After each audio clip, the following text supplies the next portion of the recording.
عجل فرجهم۔ بس میں زیادہ زحمت نہ دیتے ہوئے مجھے آج آپ کے سامنے پیش کرنا ہے سورہ کوثر کیا ہے۔ سورہ کوثر سب سے قرآن کا مختصر سورہ، مکے میں نازل ہوا، اور جب تمام کے تمام عرب رسول خدا سے مقابلے پہ اترنے لگے، اللہ سبحانہ و تعالیٰ نے ایک چیلنج پیش کیا، کہا کہ اے میرے حبیب کہہ دیجئے کہ اگر تم سمجھتے ہو کہ میرا حبیب نبی نہیں ہے فَأْتُوا بِمِثْلِ هَذَا الْقُرْآنِ، تو اس قرآن جیسی ایک کتاب لا دو۔ اللہ نے کہا پوری کتاب تو بہت زیادہ ہے، فَأْتُوا بِعَشْرِ سُوَرٍ مِّن مِثْلِهِ، قرآن کے سوروں جیسے صرف 10 سورے لا دو۔ 10 سورے بھی بہت زیادہ ہیں۔ فَأْتُوا بِسُورَةٍ مِّن مِثْلِهِ وَادْعُوا شُهَدَاءَكُم مِّن دُونِ اللَّهِ، اللہ کے علاوہ جس کو چاہو اے مشرکین اپنی مدد کے لیے بلا لو۔ ایک سورہ قرآن کے سوروں جیسا لا کے دکھا دو۔ اب سب سے مختصر سورہ نازل ہوا، سورہ کوثر نام رکھا گیا۔ وہ عرب جو رسول خدا کو ابتر کہہ رہے تھے، نسل بریدہ کہہ رہے تھے، کیونکہ دونوں بیٹوں کا انتقال ہو گیا تھا، اگر اور کوئی بچہ ہوتا تو ابتر کوئی نہ کہتا، نہیں واضح کر سکا۔ بیٹیوں کا مسئلہ وہیں حل ہو گیا۔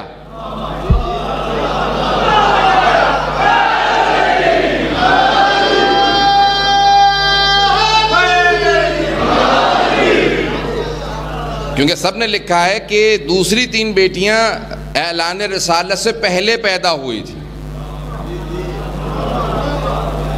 اور اعلان رسالت رسول خدا نے 40 برس کے سن میں کیا ہے۔ سورہ کوثر جب نازل ہوا جب پیغمبر 45 برس کے تھے۔ اگر وہ رسول خدا کی بیٹیاں ہوتی اور عربوں کو پتہ ہوتا، اس کا مطلب ہے کہ مشرکین بھی جانتے تھے کہ اور کوئی اولاد نہیں ہے۔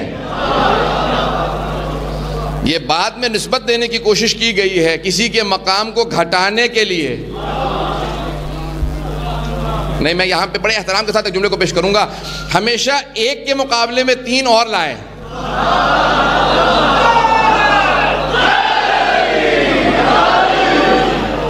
ساتھ ساتھ چلتے رہیے گا۔ تو ایک مرتبہ ماحول بنا، پیغمبر اسلام نے کہہ دیا، کہا کہ اے مشرکین، بس دیکھیں جب انہوں نے کہا نا ابتر نسل بریدہ اور کوئی بیٹا نہیں، 2 بیٹے ہوئے تھے اعلان رسالت کے بعد، قاسم و عبداللہ۔ یہ سب نے لکھا ہے کہ پہلے جب پیغمبر اسلام 25 برس کے تھے شادی ہوئی، 30 برس تک کوئی اولاد نہیں تھی۔ سب شیعہ سنی مورخین نے، حتیٰ کفار نے جنہوں نے رسول خدا پہ لکھا ہے کہ 30 برس کے ہو گئے تھے، اولاد نہیں تھی۔ جب مولا مشکل کشا کی ولادت ہوئی تو کہا کہ چچا جان آپ نے مجھے پالا تھا، اسے میں پالوں گا۔ 30 برس کے تھے، ایک مرتبہ مولا مشکل کشا کو لیا، گھر لے گئے، اور سب کفار نے بھی لکھا ہے کہ اسی لیے جناب ختم مرتبت کو، جناب خدیجہ کو مولا مشکل کشا سے زیادہ محبت تھی کہ پالا انہوں نے تھا۔ 5 برس انہیں پالا، اب ہو گئے 35 برس کے۔ اب وہ لوگ کہتے ہیں 35 برس سے 40 برس، 5 سال کی مدت میں، سوال آپ سے کروں گا جواب نہیں دوں گا، آپ کی حسن سماعت یہیں سے واضح ہو جائے گی کتنی حسن سماعت ہے۔ وہ کہتے ہیں کہ پہلے 10 سال میں کوئی اولاد نہیں ہے، اب 35 برس سے 40 برس، اعلان رسالت سے پہلے اور 35 کے بعد 5 سالوں میں 3 بیٹیاں پیدا ہوئیں، جوان ہوئیں، شادیاں ہوئیں۔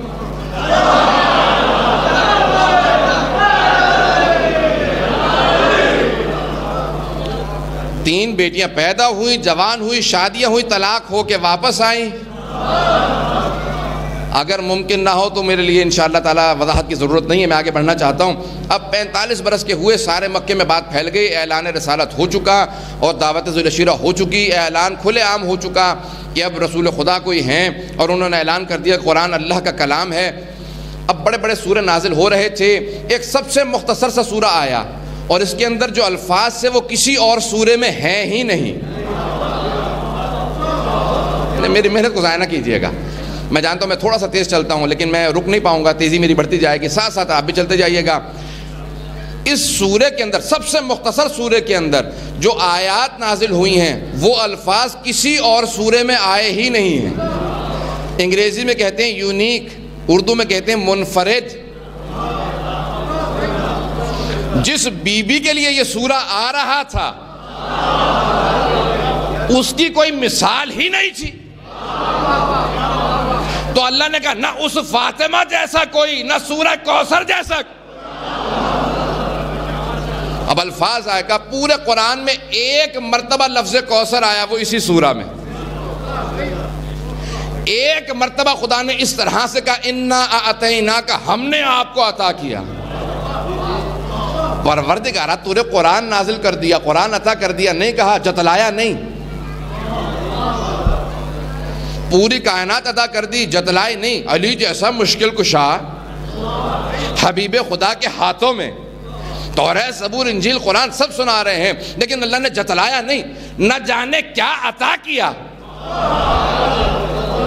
کہ اب خود خدا کہہ رہا ہے انا اعطیناک، اور یہ بھی نہیں کہتا میں نے عطا کیا، کہ ہم نے آپ کو کوثر عطا کر دیا۔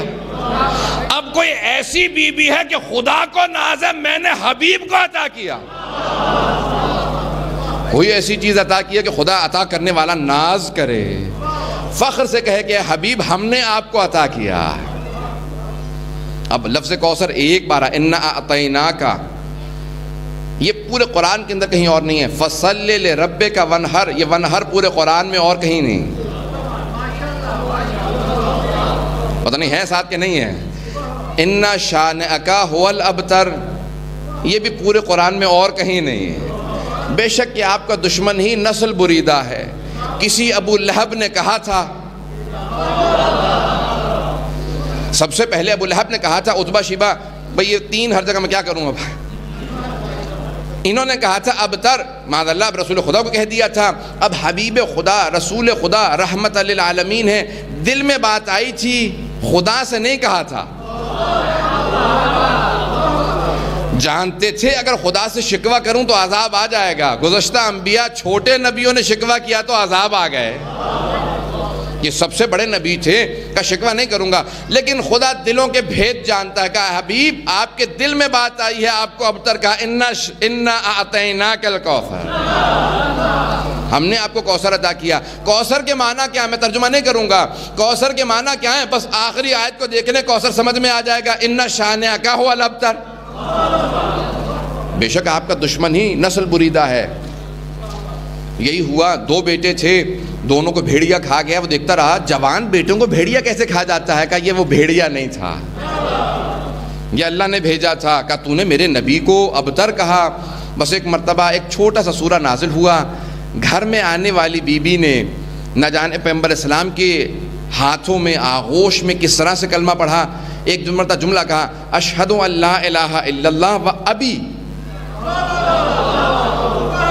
بس ایک بی بی ہے جس نے یہ نہیں کہا کہ وہ محمد الرسول اللہ،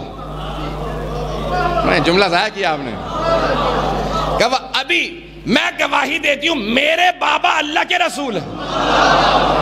مدینے میں بھی یہی کہا تھا، کل میں خطبہ پیش کروں گا، میں بریشیا کے اندر تفصیلی خطبہ پیش کروں گا، مدینے میں بھی یہی کہا تھا، کہ تم میں سے کوئی مرد ہے جو کہہ سکے رسول خدا اس کے بابا؟ ذرا سامنے تو لا کوئی اور دعویٰ کرے۔ بی بی بتانا چاہتی تھی بعد میں بھی کوئی خاتون نہ کہے، کہ ہے میرے علاوہ کوئی کہہ سکے اس کے بابا رسول خدا؟ میں کھل کے کہتی ہوں، جب آیت نازل ہوئی وما محمد نبا احد من رجالکم، محمد تم مردوں میں سے کسی کے باپ نہیں ہے، لپالک بہت زیادہ تھے، رسول خدا یتیم پرور تھے، یتیم پرور تھے، یتیموں کو پالا کرتے تھے، کتنے ہی بچے لے کے پال دیے تھے۔ زید کو پالا، جس کو پالا تھا اب سو کہنے لگے بابا جان۔ اللہ نے کہا وما محمد نبا احد من رجالکم، محمد تم مردوں میں سے کسی کے باپ نہیں ہے۔ خبردار کسی نے یا اباتے کہا، خبردار کسی نے بابا جان کہا۔ ایک مرتبہ آیت نازل ہوئی، اب سب نے یا رسول اللہ کہنا شروع کر دیا۔ جیسے جناب خاتون جنت کے گھر میں داخل ہوئے، بی بی نے ایک مرتبہ کہا یا رسول اللہ، کہا فاطمہ آج کچھ مزاج بدلا ہوا ہے۔ کہا بابا جان آپ ہی نے تو کہا قرآن میں سورہ نازل ہو گیا، سورہ احزاب میں آیت نازل ہو گئی کہ اب کوئی بابا جان نہیں کہہ سکتا۔ کہا یہ سب کے لیے ہے، آپ کے لیے نہیں۔ اب اگر رسول خدا نبی ہیں، معصوم ہیں جو کہ ہیں، تو پھر کہنا چاہیے تھا یہ بیٹیوں کے لیے نہیں۔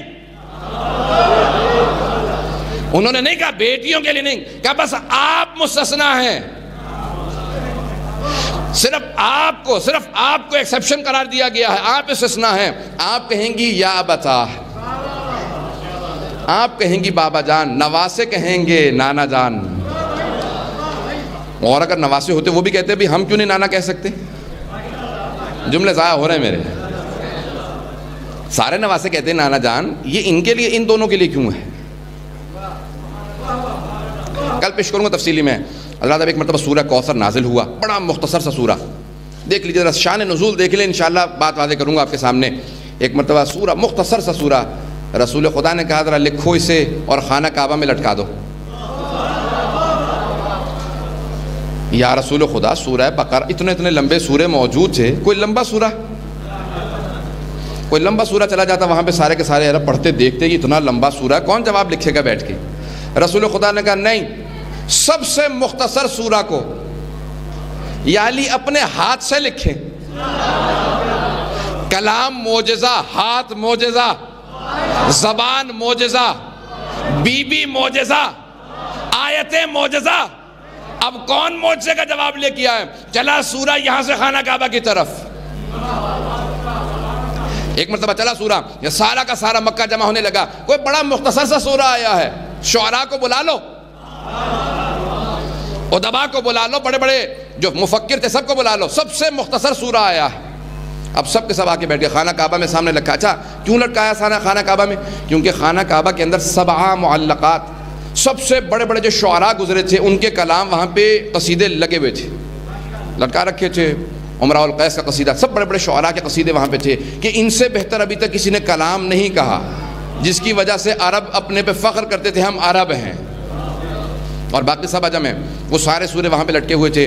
اب ایک مرتبہ مختصر سا سورہ وہاں پہ, سب سے مختصر سورہ لٹکا دیا گیا. سارے عرب جمع ہو گئے, جواب لکھنے کی کوشش کرنے لگے.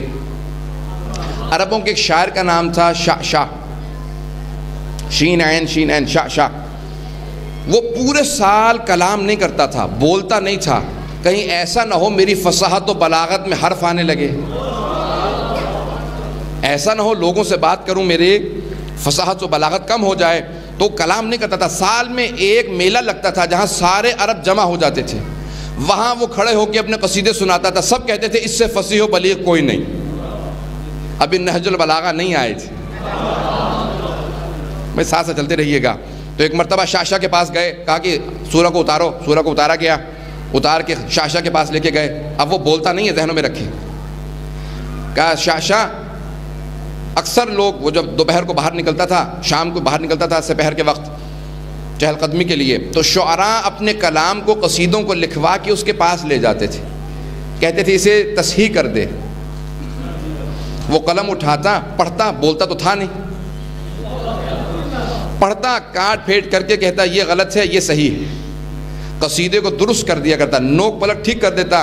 کہا اب یہ بالکل وزن پہ ہے, اب یہ بالکل صحیح ہے. وہ تصحیح کر دیا کرتا تھا. وہ بولتا نہیں تھا, پڑھا کرتا تھا, تصحیح کر دیتا تھا. اب سارے شعراء نے وہ سورے کو اتارا اور ایک مرتبہ شعشع کے سامنے لے آئے. کہا شعشع ذرا اس کی تصحیح کر دے. اس نے ایک مرتبہ پڑھا, قلم اٹھایا, کچھ لکھنا چاہتا تھا, کچھ ذہن میں نہیں آیا.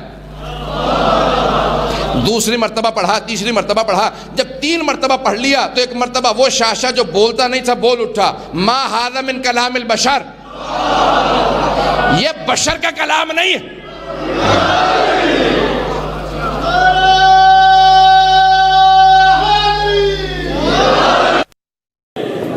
یہ بشر کا کلام نہیں. نعرہ تکبیر, اللہ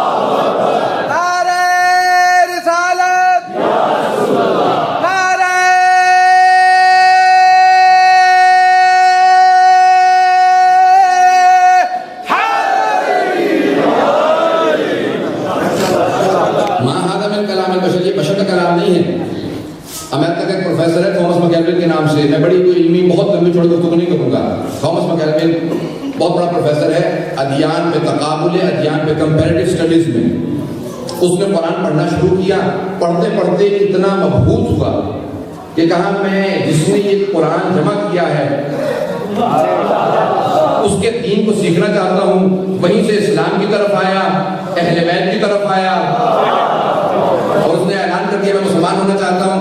اور کمپیریٹو اسٹڈیز کا, تقابل ادیان کا پروفیسر تھا, جانتا تھا اسلام میں فرقے ہیں.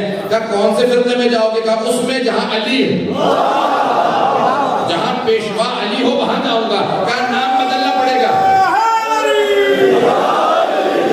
کہا نام بدلنا پڑے گا. نام کیا رکھے گا؟ کہا اب تک تو تھامس مکیلوین تھا, آج سے علی حیدر. اپنا علی حیدر آج بھی جائیے اور کتابیں دیکھیے اس کی. میں نے بڑے بڑے علماء سے سنا تھا کہ کربلا کے واقعے کو بائبل سے، توریت سے، زبور، انجیل سے ثابت کرتے ہیں. واقعہ کربلا کو بڑے بڑے علماء نے لکھا، انجیل میں ہے اور بڑی بڑی ہندو کی کتابیں ہر جگہ پہ موجود ہے، لیکن اس نے غدیر کو بائبل سے ثابت کیا.